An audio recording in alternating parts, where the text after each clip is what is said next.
All right, my good friend Chris Ianson joining me from not in studio this time because we are being smart about things. So he joins us from his casa. Chris, welcome to What's That Strain in the Cannabis 101 podcast as usual. Thanks very much for doing this as we're doing our part for social distancing. Yeah, that's right.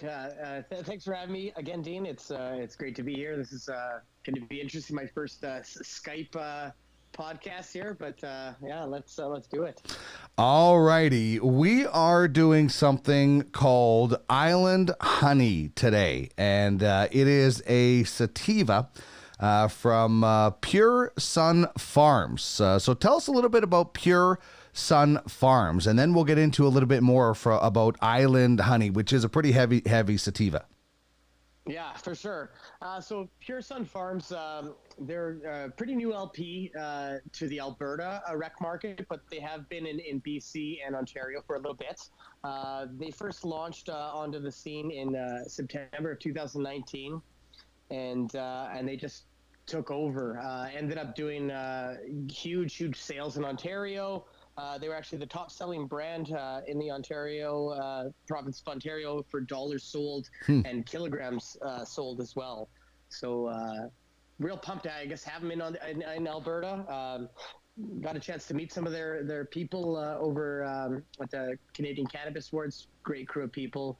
And then to finally get to smoke their stuff and have it in store has been really nice. So yeah, that's the cool thing, isn't it, Chris? Is that you meet a lot of people, you hear about a lot of these really cool strains, and then when you get to enjoy, you know a little bit about how much work has maybe gone into what they're doing, and the is it going to live up to the hype, and most times it does. So I think that's the cool thing about that's the way I felt about the Green Organic Dutchman when it finally came into the market. I had heard so much about it, and then it was really tasty as well. So there's a connection with a vegetable farm and cannabis when it comes to Pure Sunfarms, isn't there? Yeah, there is. It's a really cool story. So Pure Sunfarms is a 50-50 joint venture between Village Farms International and their vegetables. They've been growing vegetables for 15 to 25 years actually. And they've got all these big greenhouses, and they partnered up with Emerald Health Therapeutics. And they've been a medicinal and now currently a recreational licensed producer here in Canada as well. So partnered up vegetables and cannabis into Pure Sunfarms. I like it. Cool. And it's they seem to go hand in hand. I've yet to dip my toes in growing, but people that I've talked to, and you yourself have grown, tomatoes and cannabis are fairly similar from what they say when it comes to growing. Yeah, they are for sure. Definitely. Actually, one of my friends, he's growing some cannabis plants in his tent, and he's got some vegetables going next to them as well. It all works together. That's pretty cool. For sure. I was just going to mention when it comes to Pure Sunfarms, you mentioned they're very popular in Ontario, but they're also one of the biggest single producers out there. Yeah, that's right, Dean. They they're one of Canada's largest single site licensed producers of greenhouse grown cannabis. So on their one gigantic facility, and we should just talk about it right now. It's 1.1 million square feet. Wow. Of best in class greenhouse operations. And the company produces 75,000 kilograms a year at this facility. And they're currently in the process of expanding. They're looking to double. They're building another 1.1 million square foot facility to double it up and hit 150,000 kilograms of dried flower a year. Wow. It's huge. That's massive. And, I guess when you have more than a quarter of a century of growing experience, you can do that much because you have experts in certain different areas of how to grow maybe or the process. But when you have that much experience, you might as well use it as much as you can. And it sounds like they are and probably plan to do even more expansion in the future. Yeah, that's right. Worth talking about too. So there's a greenhouse facility that's currently owned and operated by Village Farms. That Village Farms has said, hey, if you need it to Pure Sun Farms, it's an option. So let's say legalization cannabis takes off, Pure Sun Farm needs to expand even more. There's an additional 2.6 million square feet of growing facility. At their, it's within reach if they need it, which is pretty cool. Oh man, so they can expand even more if they want to. And we're doing Island Honey today, but they have a really solid 8-strain lineup. I just thought of it. It's you have a strain for every member of your slow pitch team, and then one person sober to drive everybody home. So you could be like the Sunfarms slow pitch team, and everybody represents a different strain. I mean, this lineup of strains that they have is pretty solid. It is. It is for sure, Dean. I like that ball team reference. That's great. Yeah. So let's get into the 8. Island Honey, sativa.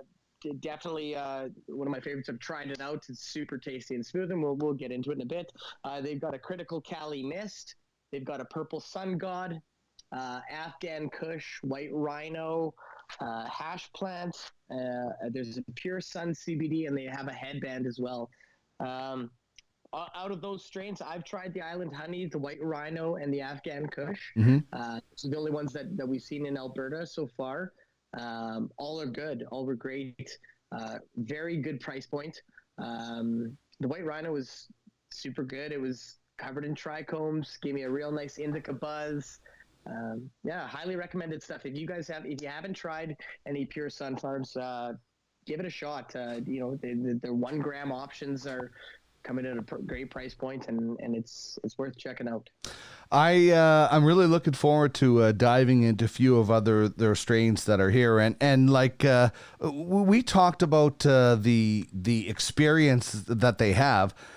These guys they have like years and years of data, right? Like when you have 25 years of growing experience combined, they've been collecting data for a long time.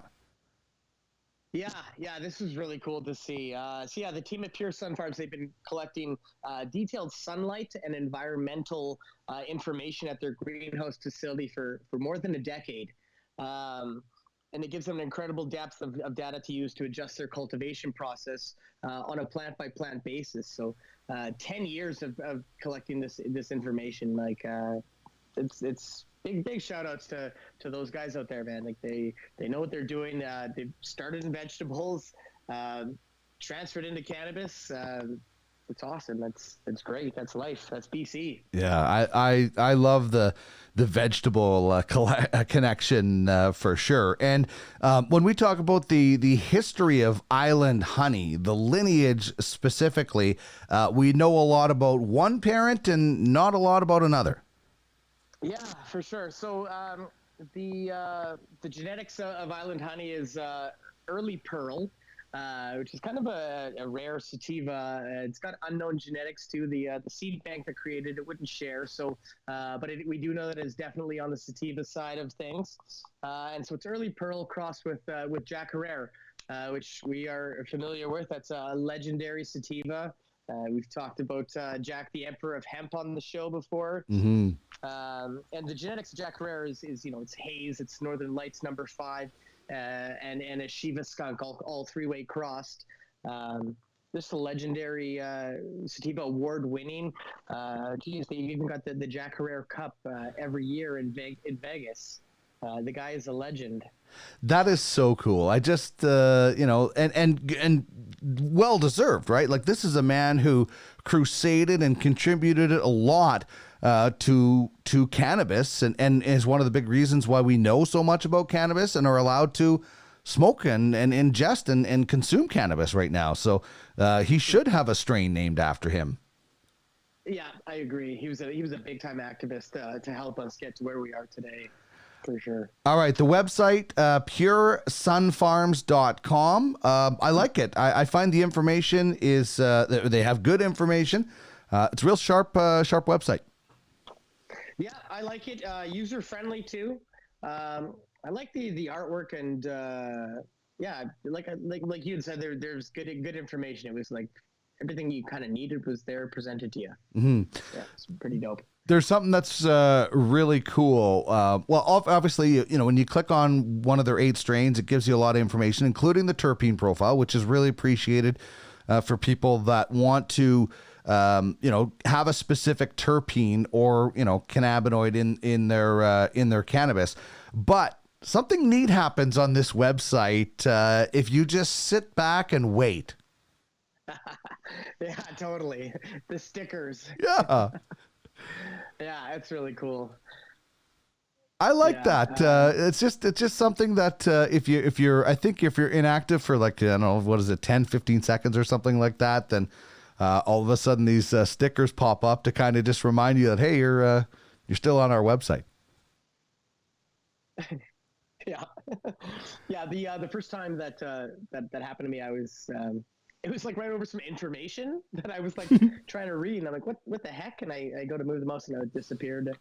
It's kind of like they're playing a trick on us. Yeah, it's good stuff. So anyway, puresunfarms.com, sharp website, good stuff. The THC on this 1 gram package that I picked up is 15.3%. So that's kind of second level, would you say?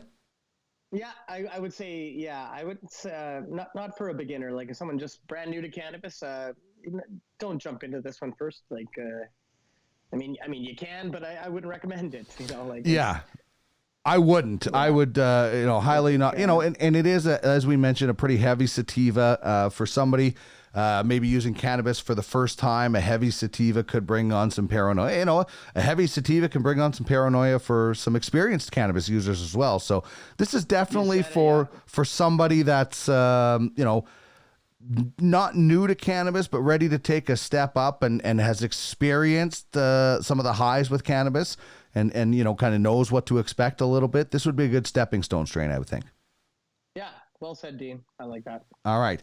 The name, when we talk about what's in a name, this one seems like it's pretty self-explanatory. Yeah, it's definitely. So this strain was created on Vancouver Island, by the way, the Kootenays. And so there's your island. Yeah. And then the honey, for me, it's got to do with the smell of it. Like if you smell this bud, it really does smell like sweet honey. So where it's from, what it smells like, island honey. There you go. Easy peasy. The look, we're looking at it right now. If you're watching on social media, YouTube, the Weed Tube. We appreciate it. You can, by the way, find out more episodes at www.cannabis101podcast.ca. But it comes in a 1 gram pouch, so it's not, over packaged. And you can see, if you're watching, there's the little flap on it that when you're picking these up, that's what you use to open it, isn't it, Chris? Yeah, definitely. Otherwise, you're going to wreck your bag, which I've done so many times. Yeah. Worth talking about with their packaging, Dean. So right now, we've got 1 grams, 3.5 grams. I did see 7 grams available to order for this coming week. But on their website now, they're advertising ounce bags, so 28 gram bags that we're going to see at this very competitive Pure Sunfarms pricing. As an Alberta retailer, gimme. Like we will sell the crap out of those. So hopefully we do start to see them soon. They're in BC right now, strictly in BC, but hopefully they get some up to Alberta. Well, and that's we've seen 1 ounce pouch come out already. So would this be the second one then? Yeah, it would be. Yeah, I mean, we've had a lot of 15 gram containers and stuff. Yeah. That a little over a half, I guess. But so far just the 1 ounce bag from Original Stash, and I know I feel like a lot of the LPs are working on getting that going because they've kind of seen the success and the demand for it. But Pure Sunfarms is going to be doing that here soon. So if you're in BC, go out and get a big OZ. But here in Alberta, hopefully we'll get them soon. All right. As far as the look of the buds, I'm looking at it and I see some bright green, two tones of green, the darker, but the bright is, it really stands out for me. It's really beautiful when you can have the two distinct colors of green. Yeah, for sure. Yeah, it's nicely trimmed stuff too. And when I got it, I thought it just looked really nice. I got a 3.5 of it, and I had three good sized buds and a couple of little guys. But yeah, I feel like they do a good trim job over there and decent trichome coverage. It's not necessarily everything you look for, but it's not caked in trichomes, but it looks great to me. I'm a fan of how it looks. Yeah, I love that the color scheme with it, and light orange pistils. They're not bursting with it, but you can see them. As I look at the screen a little bit on the more on the left there, but really good trim job as you mentioned. Terpene profile. What are we looking at with this one? Yeah, so the top three terpenes with Island Honey are myrcene, linalool, and humulene. Caryophyllane's in there too. It's the fourth one too, but we'll just get into the top three. So with that, the myrcene's going to kind of give it that honey. It's going to provide a little bit of that honey too, is what I had listed here, as well as like a lemon curd kind of a flavor, and that's the humulene as well.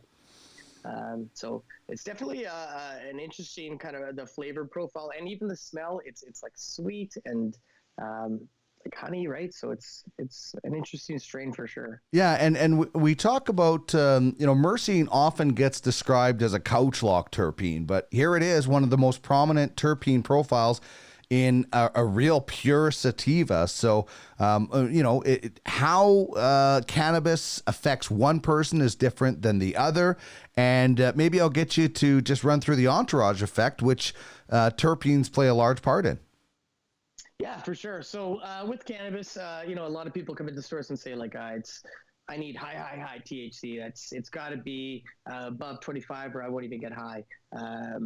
With that though, I mean, there's some stuff you can smoke some 12% THC and it'll get you just rocked. Yep. With that, so we have the THC content within our cannabis. We have the CBD content, and then we have the terpene content, and all three of those factored in together are going to give you that desired effect, that entourage effect. And with terpenes, I don't, just for maybe some new listeners, let's talk about terpenes. They're the aromatic oils that secrete out of the cannabis glands, and they make your bud smell and taste a certain way. And there has been known to have some effects will be involved with that too. And with that, everyone's different with those effects, so you can't say strains of heavy and myrcene are going to put everyone on the couch, because just like here, it's not. There's a lot of sativas that will have myrcene in it, so it's not there's a lot of generalizations with terpenes, and I do feel like the combination of certain terpenes together, mixing together, are going to give a different effect than the terpene on its own. Sure. Yeah. Well said. And I appreciate the explanation of the terpenes as well. So when we talk about all these terpenes, and we've talked about the THC, let's chat about the desired effect. We should point out for new listeners and viewers that cannabis does affect everybody a little bit differently. But what is the desired effect generally, and from your experience with this? Yeah, so when I had mine, I definitely noticed like euphoric blasts to the head and to the body. It was very smile-inducing, puts me in a good mood. It's good mood, bud. Also found there was like a long-lasting body buzz too, which is kind of a treat with the sativa, because I still felt, upbeat, had some good energy. I also found it to be, a good focused high. Pretty sure I did some graphic work with my Island Honey. Nice. Some cleaning too, and got right in the zone. So, yeah, it's really, really nice, nice sativa dominant high. Awesome. The 3 W's now. What, when, and who is this good for? Yeah. So what it's good for, board game nights with pals, late afternoon smoke on a day off. cleaning the house, fun conversations. I think really like being social, like with your pals. Uh, obviously not at the moment, but Yeah. when we get back to normal things. Yeah. Well, we could do it this way. Like, you can get together with your pals, have a Yeah. Skype strain session, right? Like, that's exactly what you can. Everybody picks up the same strain, and you all get together, and because we should not be sharing joints, we should not be sharing bongs, we should not be. And cannabis is a very social culture, but that is the part of that culture that we have to just put aside. So we have to have our sessions through Skype or whatever else we have now, FaceTime, things like that, right? Yeah, for sure. We gotta change and adapt. I've never had so many like lone sessions by myself. I miss getting high with my peeps, having a doob or two, after a long day. But Yeah, no doubt. it's what we got to do for now. But you know what? We will persevere. We will get through this. Everyone does just need to do what we can. For sure. All right. So we know what, when, and who it's good for. Good social strain, board games, wake and bake, daytime. You probably want to cap this like 8, 9 o'clock before, so you want to be able to get a good sleep. Yeah. And level 2 intermediate smokers. So it's a good stepping stone, step up strain. I'm going to fire this up. Tell me about the taste test. What are you getting when you smoke this? What are the dominant flavors that you're going through? For sure. So, like the name suggests, it is honey flavored. I found there to be some citrus zests when I was smoking it, but ultimately it's sweet and it's smooth. It goes down nice. It's easy on the throat. Yeah, it's just well done, bud. I would wholeheartedly agree. Mm-hmm. The honey is so distinct. Yeah. Like it's like that's, I don't know if that helps with the smoothness of you.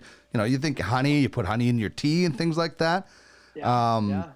But you can definitely get that some bursts of citrus, and there might not be a lot of caryophyllene, but there is a hint of spice at the end. I find you get that on the exhale. I find that a lot with caryophyllene, is that I get it kind of like this little hint on the way out, a little bit of a surprise. Yeah, yeah, in the exhale there. You pointed that out a couple episodes, and then as soon as you said that, now I notice it more and more. Yeah. Now that it's been said and it's out there. Yeah, I like it. Sweet and smooth, definitely.